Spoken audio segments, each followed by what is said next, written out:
Noi pensiamo che a volte i luoghi più belli siano anche quelli più nascosti, come le cascate del Tuorno in Savoia di Lucania. Se volete immergervi nella natura più incontaminata, imitando le gesta di Indiana Jones, beh, questo è il posto giusto per voi.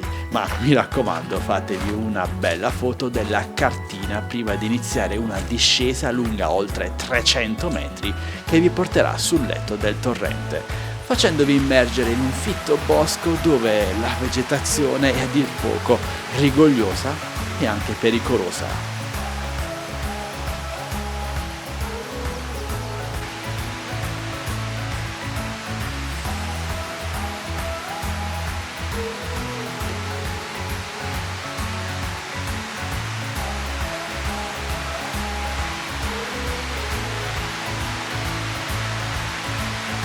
La strada verso la sorgente d'acqua solforosa è davvero molto semplice, ma se questa non dovesse bastarvi, beh, potete avventurarvi oltre verso la grande cascata, risalendo il torrente e superando i due ponti in legno, in un percorso che vi diciamo subito essere molto tortuoso.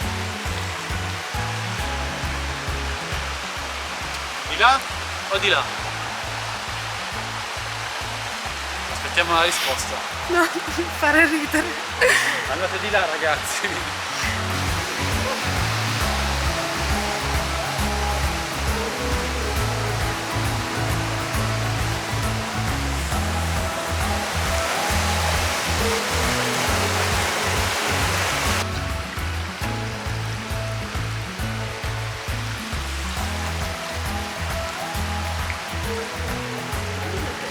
Ma alla fine credeteci ne sarà valsa davvero la pena, un posto fuori dal mondo, quasi surreale, una cascata alta quasi 20 metri che resterete ad ammirare per molti minuti, cullati dall'incessante rumore dello scrosciare d'acqua.